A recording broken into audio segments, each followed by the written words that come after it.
I'm sure we can all agree that one of the most important parts of leading worship is communication. As a worship leader, I need to be able to explain to my team exactly what I'm expecting from a particular song. Well, I can't do that if I don't speak the language that is music. As worship leaders, we tend to focus on our particular instrument, let's say the guitar, and as a result, we forget to learn anything about the other instruments on stage. And so when we need to explain to our drummer, for instance, how we want them to sound, we're unable to do that because we don't have the vocabulary. This video aims to rectify that. I'm going to give you a whole lot of words, kind of a glossary if you will, so that you can better communicate with your team. Let's get into it. Let's start with some general terms.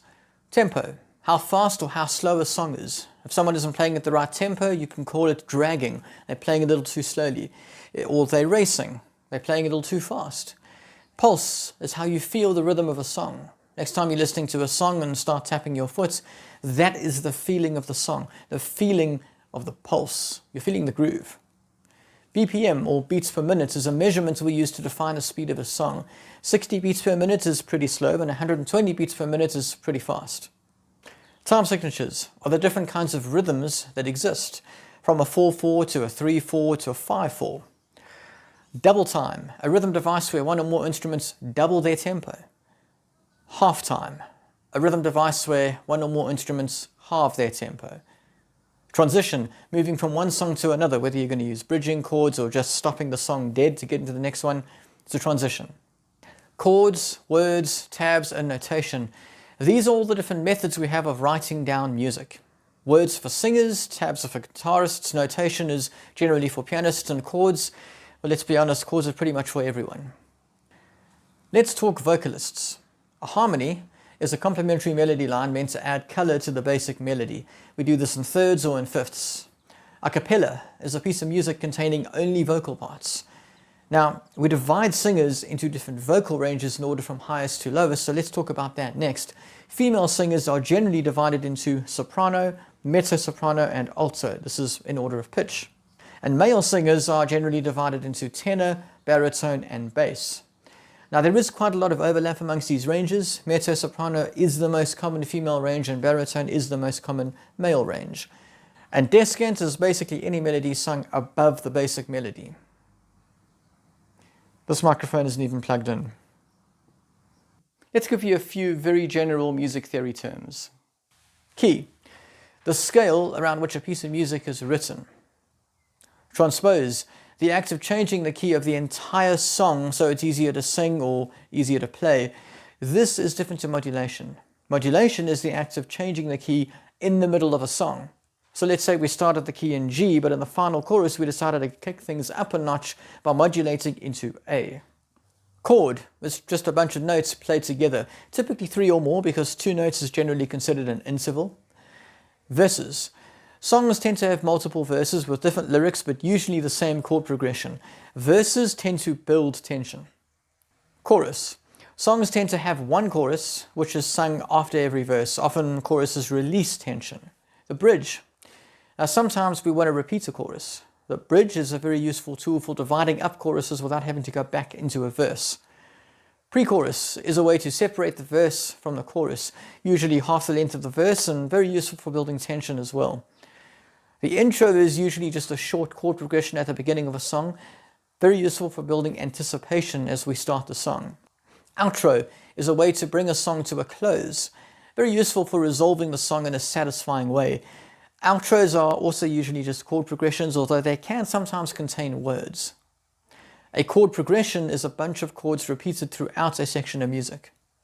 Arpeggios play a chord, but instead of playing all the notes at the same time, play them separately. Let's talk sound engineering. A channel is a single instrument, microphone, or speaker feeding into or out of your sound system. Feedback. Take a microphone and point it towards a speaker to generate a high-pitched squeal that will gradually get louder and louder until your ears bleed. You don't even need to make a sound. The mic will pick up ambient sound, feed it through the system and out the speakers.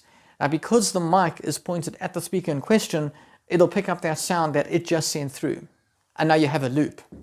Please do not point your microphone at your speaker. You can do serious damage. Now let's go through some cables. This is an XLR or mic cable. Looks like this, and it's used to connect microphones and even some instruments to your sound system. This is an instrument lead. Looks something like this. It's used for connecting mainly guitars, but also keyboards and other kinds of instruments to your sound system. And finally, speaker cable.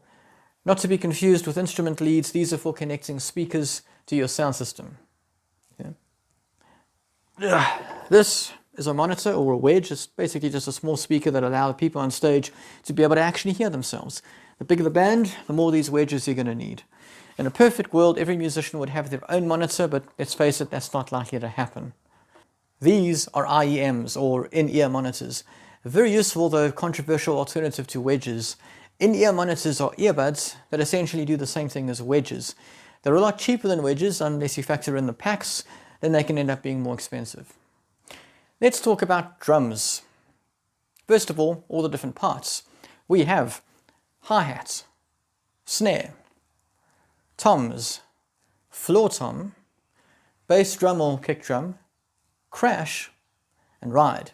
Now, if you're wondering, the crash is a slightly smaller cymbal, the ride is a slightly larger cymbal. There are other percussion instruments, but these are the fundamentals. What about rhythms? Well, this is a video for worship leaders, so I'm going to keep this simple. So, we have a 4/4, which is basically a marching beat. It's a count of 4. Then we have a 3/4, which is just a waltz.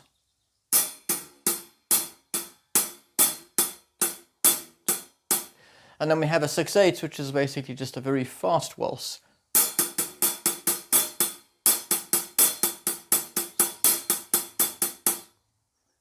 Let's talk a bit about guitar. Now, there's a big difference between strumming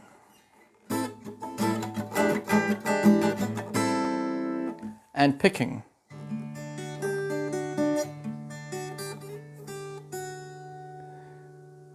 If you ask your guitarist to play a lead break, it might sound something like this.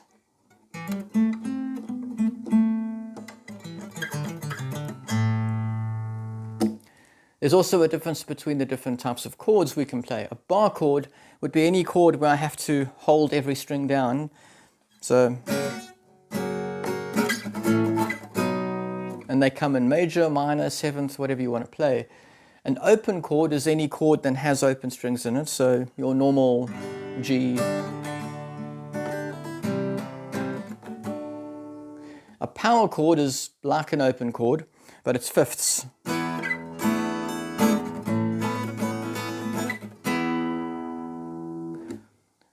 Now let's talk about strings and frets. Strings are counted from bottom to top, so that's your first string, second, third, fourth, fifth, and sixth. The higher the number, the lower the tone of the string is basically what we're saying. And then frets are these guys here, counted from the nut to the bridge. So let's say you wanted your guitarist to play, I don't know, fifth string, second fret, would be that string, and second fret is there. Finally, let's talk about the capo. The capo, I made a whole video on this, so feel free to look that up.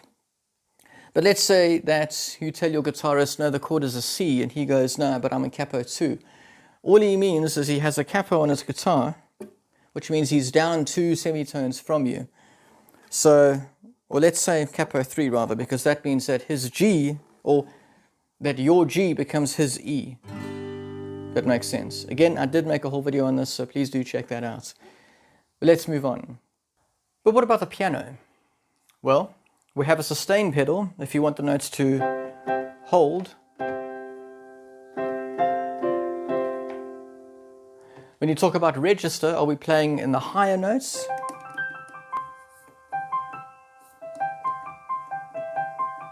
Or are we playing in the lower notes?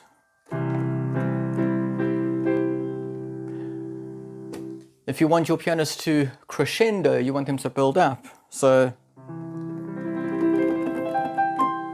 get louder, you see. A diminuendo would mean for them to get softer. So,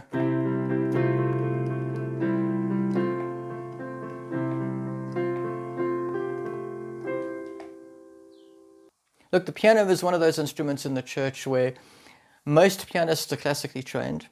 So they've got a lot more terms and definitions in their mind. It's difficult to know which ones to teach you and which to just leave alone. Hopefully what I've given you helps, but don't be afraid to do some research on your own. I really hope that this video has been useful to you. Please feel free to like and subscribe. It really helps my channel.